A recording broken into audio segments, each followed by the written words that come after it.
Sadist husband part 13. సూర్య ready అయ్యి తన కోసం వెయిట్ చేస్తూ ఉంటాడు. జానుని రెడీ చేసి, అది కూడా బ్యూటీషియన్తో. సూర్యతో సార్ మేడం రెడీ అని వాళ్ళు వెళ్ళిపోయారు. సూర్య తన గదికి వెళ్ళి జానుని చూసి అలా ఒక బొమ్మలా నిలబడిపోయాడు. సూర్యకి నోట మాట రావటం లేదు. తన దగ్గరికి వెళ్ళి తనని కౌగిలించుకుని చాలా అందంగా ఉన్నావు జాను అని తన నుదుటి మీద ముద్దు పెట్టుకున్నాడు. జానుకి సిగ్గుతో బుగ్గలు ఎరిపెక్కాయి. సూర్య హృదయం మీద వాలి కళ్ళు మూసుకుంది. ఇద్దరూ అలా తన్మయతత్వంలో మునిగి తేలారు. ఇక తర్వాత సూర్య జానుని అద్దం ముందుకు తీసుకుని వెళ్ళి తన మెడలో ఉన్న హారం, చెవి కమ్మలు తీసి పక్కన పెట్టాడు. జాను, ఏం చేస్తున్నావు సూర్య?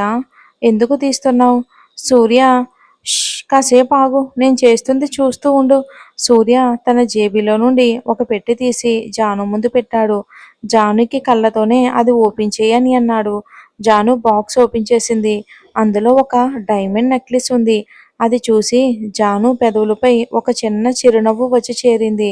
జానుని వెనక నుండి కౌగిలించుకుని, ఎలా ఉంది జాను? చాలా అందంగా ఉంది. సింపుల్ సూపర్ సూర్య, చాలా బాగుంది. నీకు నచ్చిందా? చాలా బాగుంది. నేను దీనికోసం ఎన్నో షాపులు తిరిగి తీసుకున్నా. ఎలా ఉంది అంటే ఇలా ఉంటే నీకు నచ్చుతుందని. అది నువ్వు వేసుకున్న తర్వాత దీనికే అందం రావాలి అని చాలా దుకాణాలు వెతికి వెతికి తీసుకున్నా. మరి ఆలస్యం ఎందుకు సూర్య? నువ్వే నాకు పెట్టు. నీ చేతితో పెడితే నాకు ఇంకా అందంగా ఉంటుంది. జానుని అద్దంలో చూస్తూ, చాలా బాగుంది. పద వెళ్దాం. ఇక వెళ్తున్న సూర్య చెయ్యి పట్టుకుని ఆపి తన చేతికి ఒక బ్రాస్లెట్ వేసింది జాను. నువ్వు కూడా నా కోసం షాపింగ్ చేసావా బంగారం? నా మీద ప్రేమతో నువ్వు షాపింగ్ చేసావు. నీ మీద ప్రేమతో నేను సర్ప్రైజ్ ఇద్దామని నీకు షాపింగ్ చేశా. ఇంతకు ఎలా ఉందో చెప్పలేదు. నా బంగారం తీసుకున్న తర్వాత కూడా నాకు నచ్చకుండా ఉంటుందా చెప్పు? మంచి ఎంపిక. జాను సూర్యకి తన నాన్నగారు ఫోన్ చేసి, సూర్య రండి, ఆలస్యం అయితే వచ్చిన అతిథులు అందరి ముందు బాగోదు. సూర్య, నాన్న, ఇప్పుడే బయలుదేరి వస్తున్నాం. జాను, మావయ్య గారు మనల్ని రమ్మంటున్నారా అని అడిగింది. సూర్య, జాను, పద వెళ్దామని హోటల్కి వెళ్ళారు. వీళ్ళు వెళ్ళగానే ఫంక్షన్ స్టార్ట్ చేశారు. అందరూ సూర్య జానుకి శుభాకాంక్షలు చెప్పారు. పార్టీ మధ్యలో సూర్య నాన్నగారు అందరికీ ఒక అనౌన్స్మెంట్ కూడా చేశారు. ఇంకో కొద్ది రోజుల్లో తన చిన్న కూతురు సరియుకి మా సూర్య ఫ్రెండ్ అయిన హర్ష అనే అబ్బాయికి పెళ్లి చేస్తున్నామని, మీ అందరూ తప్పకుండా విచ్చేసి వారిని కూడా ఈ జంటలాగానే ఆశీర్వదించాలని కోరుకుంటున్నా అని అన్నారు. సరియు హర్ష ఇద్దరిని అందరికీ పరిచయం చేశాడు. అందరూ కాబోయే జంటను చూసి ఒక్కసారిగా గట్టిగా చప్పట్లు కొట్టారు ఆనందంతో. వచ్చిన అతిథులకు గౌరవ మర్యాదలు చేసి మంచి విందు ఏర్పాటు చేసి వారికి అసలు ఎటువంటి ఇబ్బంది కలగకుండా అన్ని ఏర్పాట్లు కూడా దగ్గరుండి చేశారు అందరూ. ఇంకా పార్టీ కంప్లీట్ అయ్యి అందరూ అర్ధరాత్రి ఇంటికి వచ్చారు అలసిపోయి. అందరూ ఎవరి రూమ్స్కి వాళ్ళు వెళ్ళి పడుకున్నారు. సూర్య జాను ఫ్రెష్ అయ్యి బెడ్ మీద పడుకుని మాట్లాడుతున్నారు. జాను, సూర్య ఈరోజు అవి మన పార్టీకి రాలేదు. ఏమన్నా సమస్య అంటావా అని అడిగింది. సూర్య, అలా ఏముండదులే. రేపు ఆఫీసులో నేను మాట్లాడతాను కదా, నువ్వేమీ టెన్షన్ పడకు, సరేనా? సూర్య, నీతో ఒక విషయం చెప్పాలి సూర్య. ఏంటి బంగారు అది? అది ఏంటంటే మనం పిల్లలకు ప్రణాళిక చేద్దాం. సూర్య, నీకు ఓకే కదా? జాను, అలా అంటావేంటి? నీకొద్దా? అలాంటిది ఏమీ లేదు. నిజం చెప్పాలి అంటే నేనే నీతో చెప్పాలి అనుకుంటున్నా. నాకు పిల్లలంటే చాలా ఇష్టం జాను. నీకు అమ్మాయి కావాలా, అబ్బాయి కావాలా? ఒకరు నీలా ఉండాలి, ఒకరు నాలా ఉండాలి. జాను, ఇద్దరిని ఒకేసారి ట్రై చేద్దాం, ఓకేనా? సూర్య అయితే కొంచెం మరి ఎక్కువ కష్టపడాలి బంగారం అని అంటాడు. జాను, తప్పకుండా శ్రీవారు. సూర్య అయితే మరి స్టార్ట్ చేద్దామా? ఏంటి, రా చెప్తాను అని తన్ని దుప్పట్లోకి లాగాడు. ఇక అలా ఆనందంగా రోజులు గడిచిపోతున్నాయి. సరియు హర్ష పెళ్లి కూడా ఘనంగా చేశారు. పెళ్లి పనుల వల్ల అలసిపోయిన జాను ఒకరోజు పడక గదిలో కళ్ళు తిరిగి పడిపోయింది. అది గమనించిన సూర్య తన అమ్మ వాళ్ళకు చెప్పి డాక్టర్కి ఫోన్ చేసి అర్జెంటుగా ఇంటికి రమ్మని చెప్పాడు. తన ఫ్యామిలీ ఫ్రెండ్ అయిన డాక్టరు సూర్య ఫోన్ చేయగానే ఇంటికి వచ్చింది. ఇక జాను కళ్ళు తిరిగి పడిపోవడంతో సూర్య కంగారుగా తన దగ్గరికి వెళ్ళి జాను జాను అని తన బుగ్గల మీద తడుతూనే ఉన్నాడు సూర్య కంగారుగా. చాముండేశ్వరి గారు డాక్టర్కి ఫోన్ చేశావా అని అడిగారు. హా నాని 10 నిమిషాల్లో వస్తున్నానని చెప్పారు. అప్పటి వరకు తన కాళ్ళు చేతులు రుద్దుతున్నారు. ఇంతలో డాక్టర్ రావడంతో తను అందరినీ బయటికి వెళ్ళమని తనని చెక్ చేస్తున్నారు. కాసేపటికి బయటికి వచ్చిన డాక్టరు అందరినీ రూమ్లోకి రమ్మని సూర్య టెన్షన్తో డాక్టర్ ఏమైంది అని అడిగాడు జానుకి.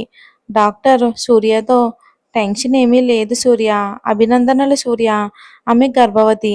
సూర్యకి నోటి మాట రావటం లేదు. డాక్టర్ మీరు చెప్పేది నిజమా? అవును సూర్య, నిజమే. సూర్య వాళ్ళ అమ్మగారు చాలా మంచి వార్త చెప్పారు. సూర్య వాళ్ళ నానమ్మ పిన్ని శుభాకాంక్షలు నాన్న శుభాకాంక్షలు అని తన నుదుటి మీద చాలా ప్రేమగా ముద్దు పెట్టారు. సంతోషంగా ఉన్నారు ఇంట్లో అందరూ కూడా. తనకు ఎప్పుడు స్పృహ వస్తుంది డాక్టర్?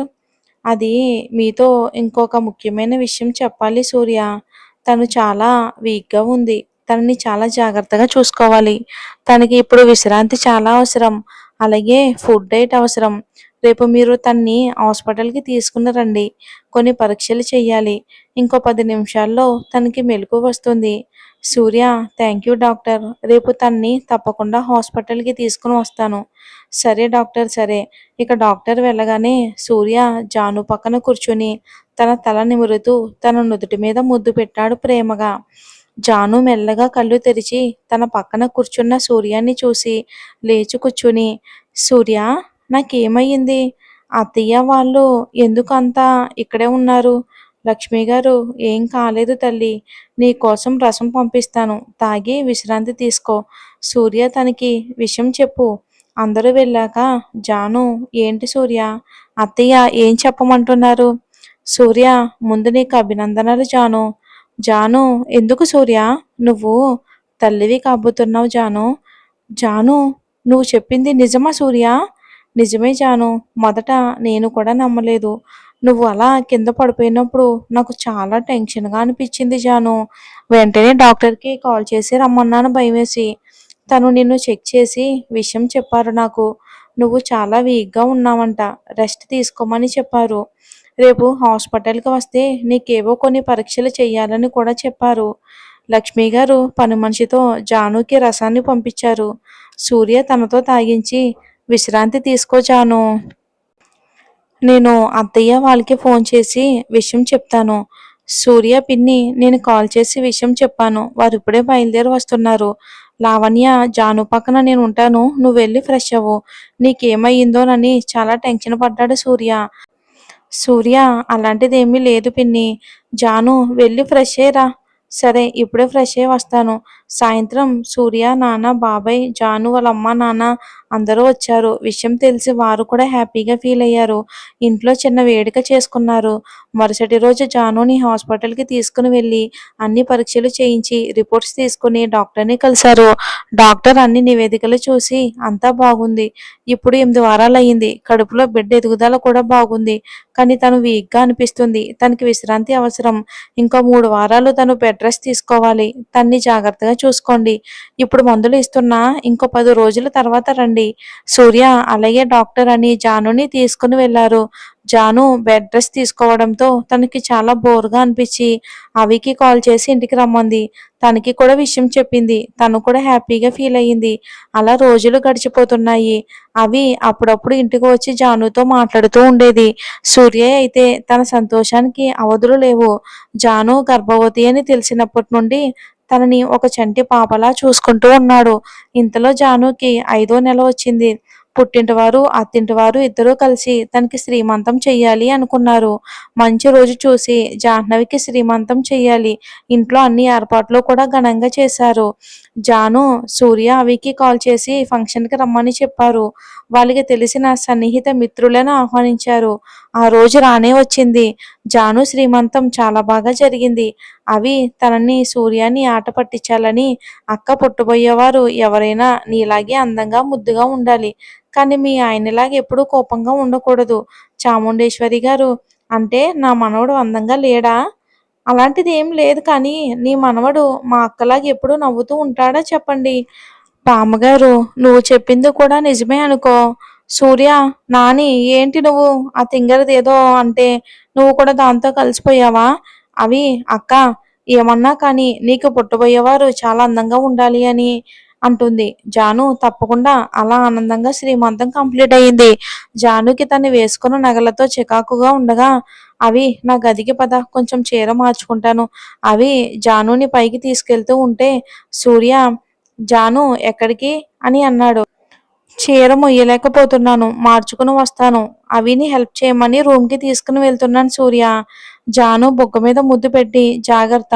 అబ్బా! మా అక్క అంటే ఎంత ప్రేమో. చాల్లే, మా అక్కకు దిష్టి తగులుతుంది. జాను, ఏంటే మా ఆయన్ని కూడా నన్ను పెట్టుకోనివ్వా? అవి మూతి తిప్పుతూ, నేను పైనుంటా అక్క. మీ ఆయనతో మాట్లాడి రండి మీరు. సూర్య, ఏ ఆగు జాను. జానుని జాగ్రత్తగా తీసుకుని వెళ్ళు. జాను గదికి వెళ్ళి తన నగలన్నీ తీసి పక్కన పెట్టి చీర మార్చి తన్ని మంచం మీద కూర్చోబెట్టి కొంచెం రసం తాగించింది. జాను, ఇంక చాలు అవి, నేను తాగలేను. ఈ కొంచెం తాగక్క, అయిపోతుంది. పద, అవి కిందకి వెళ్దాం. అక్క, నువ్వు ఇక్కడే ఉండు, నేను ఇప్పుడే వస్తాను. అవి రూమ్ బయటికి వెళ్ళి ఫోన్ మాట్లాడుతుంది. జాను కిందకి వెళ్ళాలని బయటికి వస్తుంది. అవి ఫోన్ మాట్లాడుతూ జానుని చూడలేదు. తన్ని డిస్టర్బ్ చేయటం ఎందుకో అని జాను మెల్లగా కిందకి వెళ్తూ ఉండగా తనకెందుకో కళ్ళు తిరిగినట్టుగా అనిపించింది. కానీ అలానే కిందకి వెళ్ళింది. అంతలో మరోసారి కళ్ళు తిరిగి కాస్త పడిపోబోతూ ఉండగా సూర్య అని పిలిచింది. కానీ తనకి వినపడలేదు. అవి ఫోన్ మాట్లాడి రూమ్‌లోకి వెళ్ళింది. అక్కడ జాను లేకపోయేసరికి అవి మెట్ల మీద నుండి కింద పడిపోతున్న జానుని చూసి అవంతిక, అక్క అని గట్టిగా అరిచింది. ఇంతలోనే జాను కింద పడిపోయింది. సూర్య, జాను అని గట్టిగా అరుస్తూ తన దగ్గరికి వెళ్ళాడు. కుటుంబ సభ్యులంతా కంగారుగా, సూర్య, ఏమయ్యింది జానుకి? జాను, జాను, కళ్ళు తెరువు అని బుగ్గలు తడుతున్నారు. అవి ఏడుస్తూ, ఏమైందక్క? లే అక్క అని ఏడుస్తూ తనని పిలుస్తుంది. లక్ష్మి గారు, అవి ఏమయ్యింది? జాను ఎలా కింద పడిపోయింది? జాను నాన్నగారు, సూర్య పద, తన్ని వెంటనే హాస్పిటల్కి తీసుకుని వెళ్దాం. సూర్య తన్ని ఎత్తుకుని కారులో వెంటనే హాస్పిటల్కి తీసుకుని వెళ్ళాడు. తన వెనుక కుటుంబ సభ్యులందరూ బయలుదేరి వెళ్లారు. ముందే విషయం చెప్పడంతో డాక్టర్ అన్ని ఏర్పాట్లు చేసి ఉన్నారు. సూర్య తన్ని డాక్టర్ ఉన్న దగ్గరికి ఎత్తుకుని తీసుకుని వెళ్ళాడు. మరేం జరుగుతుంది అనేది వచ్చే ఎపిసోడ్లో చూద్దాం.